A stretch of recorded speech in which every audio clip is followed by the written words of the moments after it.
I am the fourth generation here in Napa.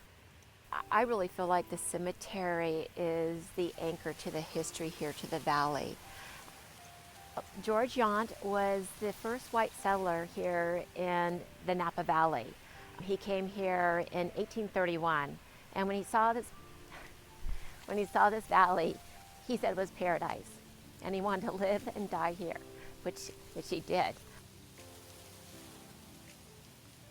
In 1836, this was still under Mexican territory, and George Yount worked for General Vallejo and the Padre over at the Sonoma Mission Inn. And in lieu of money, he received a land grant that included this property, which was called Camus Rancho.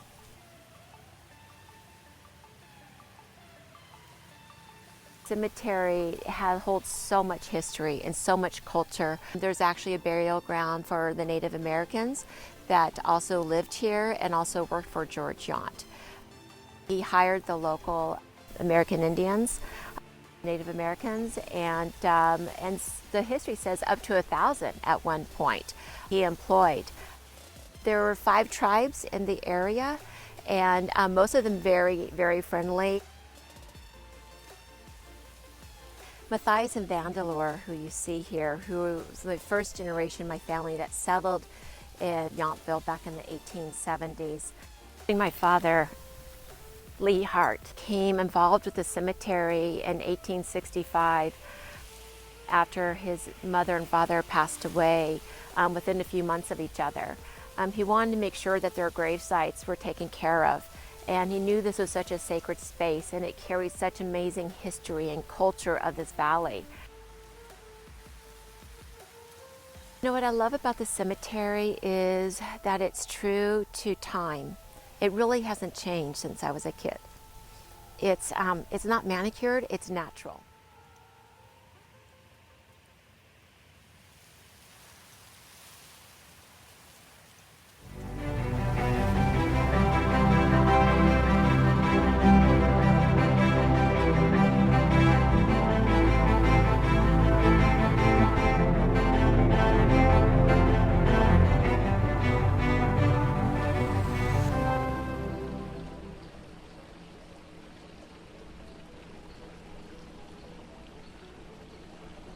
I'm Stephanie Levitt. I'm the Area Director of Sales and Marketing at Bardessono Hotel and Spa and Hotel Yountville.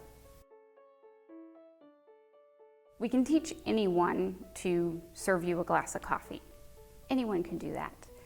But to do it with heart and to have a passion for what you do and to love that industry, that takes something really special. You can't teach someone how to really love what they do. And everyone comes with different life experiences that you can learn from and see their craft in the different areas, whether it's walking through the kitchen and seeing the chefs making back then sculptures in the kitchen, and going to the pastry shop and seeing all the beautiful things that the pastry chef would be making at the time. So I think each of those different crafts in hospitality is also what makes it exciting. The concept of the art at this property was created when the hotel opened. Because this was a location where we saw there would be probably a big demand of repeat guests, we wanted there to be something that was unique each time the guest came.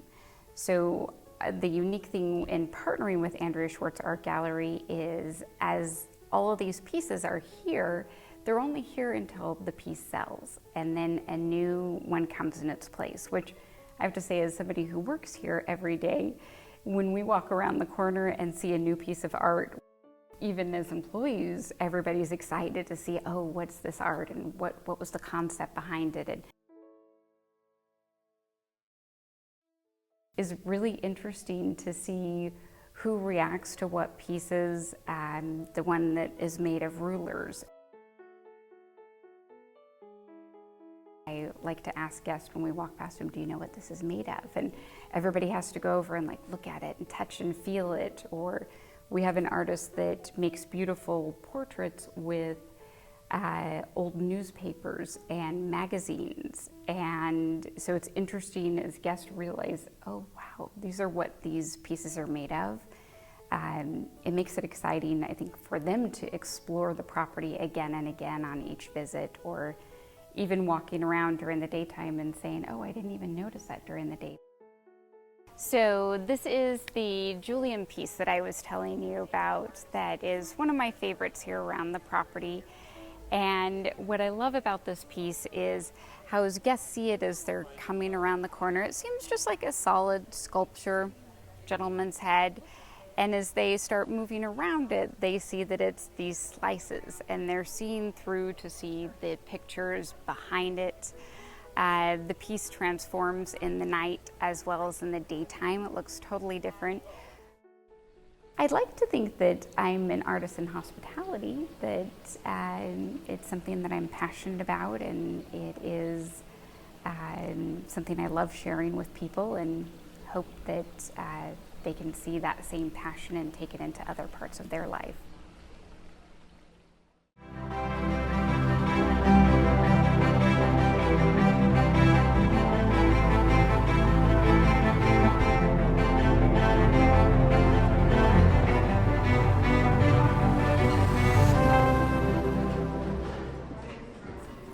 I'm Michael Chiarella, chef owner of Bottega Restaurant and Coquetta Restaurants. When I was in kindergarten, my first little thing I had to write was I said, I'm going to be a cook and own a restaurant one day. My mother and father from southern Italy, Calabria, a very poor region of Italy, and we grew up very poor. My father was disabled when I was young, and so we had a small farm a couple of hours from here in the country.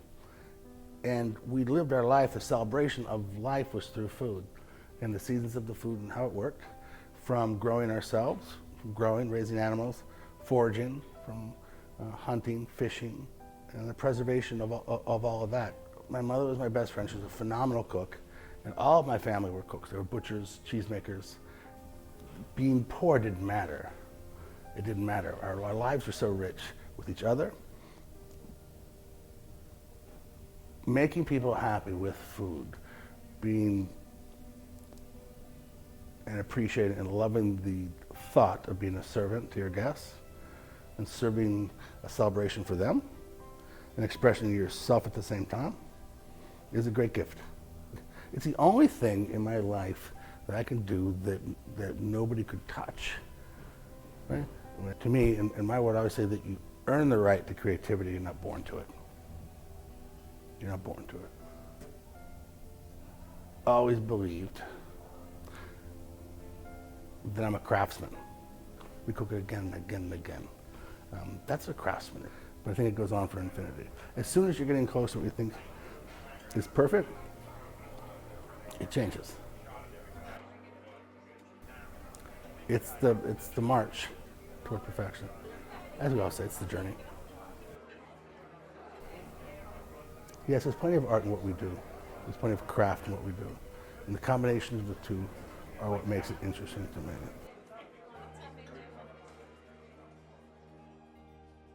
There are a lot of very talented cooks in America using phenomenal ingredients and exquisite technique, artistically presented. But you wake up in the morning often not having a relationship with that consumption, with that food. You wake up having something, but it wasn't something. It was something that was made to be something, but you don't know what it is. It doesn't have an ilk to anywhere in your life. We like to take things that most people would understand and turn it upside down and present it in a way that they might not imagine. That's the art of what we do. Art is impenetrable to me. It sits as an icon, a goddess to be honored and revered.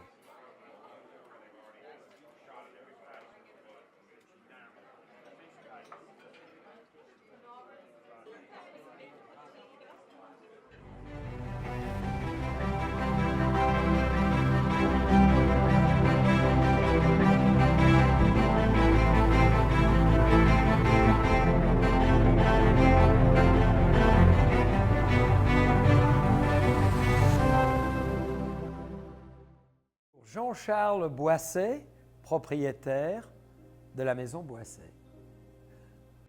I was very fortunate to be born in Burgundy, in France, in the heart of the pinnacle of the finest wine ever, Vougeot, at the foot of the Clos Vougeot, the oldest monastery of fine wine in the world of Pinot Noir.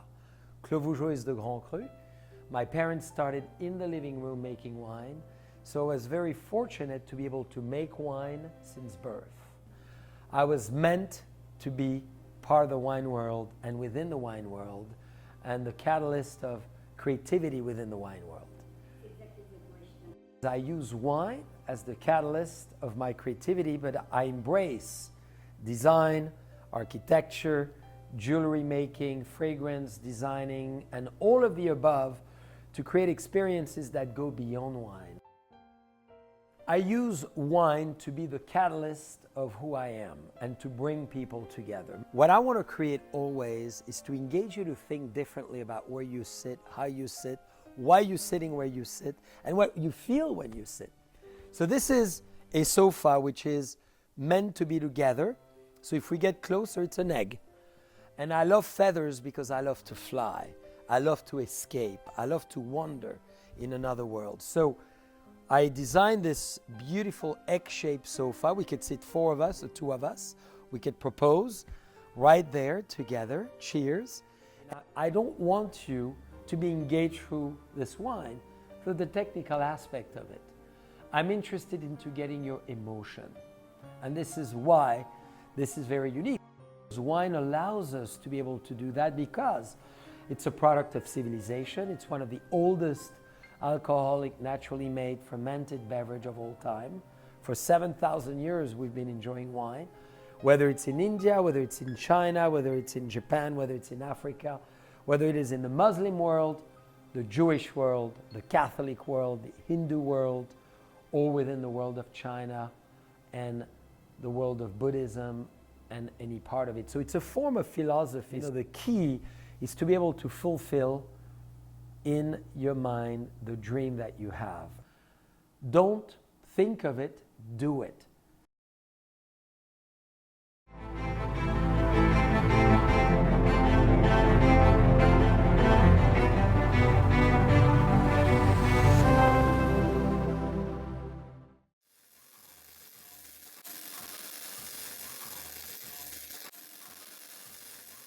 I'm James Moore. I'm a sculptor working out of San Jose, California.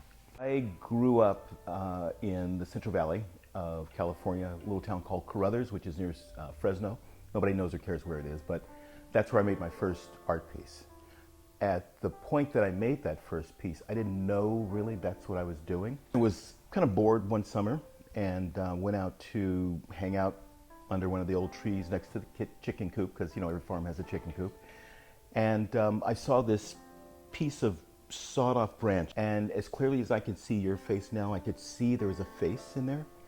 And so I went and found a carpenter's chisel and hammer and just started whittling away, carving away until the face was revealed.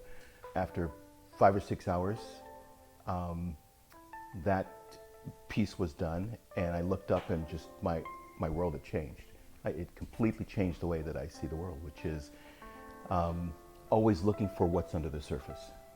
This was more akin to a spiritual experience than a creative experience. It was the first time I'd been in touch with the process of having a vision for something, doing something physical to make that vision come about, and then actually doing that thing. Each piece for my Balancing Act series, there is the figure, which is in balance in some way. The focus of the piece really, though, is the element that's being balanced. And sometimes that's a series of sort of graduating spheres. Sometimes it's like a collection of abstract elements. The meaning, as with all abstract art, is intended to be a little open-ended, sort of create space for us to bring our own experiences to the piece, and then we get to decide what each of those elements might mean. Being able to say, I'm an artist, is kind of a big deal, especially when you're just starting out. It's like, who are you to be an artist, right? Which is, I think, one of the benefits of going through art school, because somebody gives you that stamp and says you're an artist. But if you're self-trained, then you have to give yourself that stamp, right? For many years, I didn't call myself an artist. I called myself a sculptor, because that felt real, tangible, provable. Society says These are the things you can do, be, have. And if you pursue anything outside that, nobody validates that. Not your friends, not your parents, no established anything, of course. And so we have to find ways to give that validation to ourselves. And that's true no matter what you do. If you're doing something that nobody expects you should be doing, you have to give yourself permission. And it's a hard thing because you have no point, you have no point of reference, right? You have nothing to bounce that idea off of. I respect the gifts and talents, I guess, that I've been given, and I do my best not to waste them, and so I have to earn that every day I'm in the studio, which is why I spend so much time in the studio. We need to accept ourselves. If we have an impulse, an inclination, even a faint desire to do something, that's not illegal or hurt somebody, do it. Really, nobody can give us that permission. And even when they do, it's not really worth anything. Nobody can come in and say, hey, you're a great artist, and then have that make you be a great artist. You have to do the work, and you have to go through the self-doubt, all of the stuff that doesn't work out. You have to go through all that stuff because it helps shape and form your own visual vocabulary.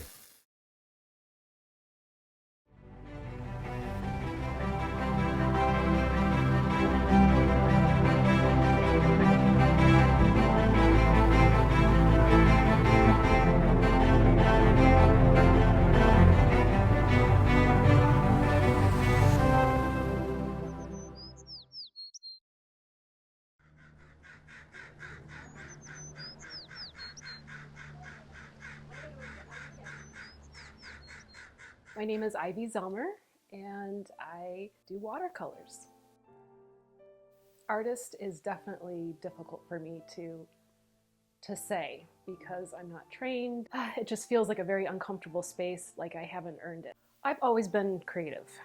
I grew up in a very small town, remote, so I was always doing things with natural materials. I was making mud pies, I was watercoloring, but with the smaller set, and just always doing things outside and very creative. But didn't feel at that time that was my path. So I went towards culinary and became a pastry chef. And then I realized sometime after I met my husband that that might not be something that I want to do lifelong. So I went back to school and pursued a career in dentistry.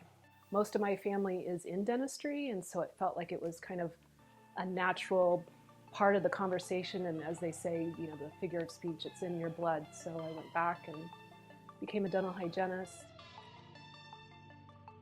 I'm still doing dentistry. I still consult. That's what pays the bills. But I'm shifting this. I'm definitely taking the art more seriously and focusing more of my time. I paint 6 or 7 days a week. It's the first thing I do in the morning. Even before the coffee. I wake up, I think about what I want to paint or what I saw the day before on my walk through Yountville, or something that just inspired me, a shape, a shadow, a color. And I'm just so excited to get to my desk and start painting, and it just brings me so much joy. It feels like a calling in a sense. I'm just so passionate about it. Shift is hopefully happening to where maybe I can make this more of a career and kind of lean into more of that entrepreneurial side of artistry, and hopefully people will enjoy it, and the whole goal is just to make them happy. When I create something, I don't even feel like I'm the person that created it. It's like I get lost in it for hours, and then I come back and I look at the piece and I went, who did that? And it's hard for me to say, Ivy did that. But I see the signature and I see the work and I know what inspired me to do it, but I just don't feel like I'm wearing an artist's hat. It's just me doing my thing.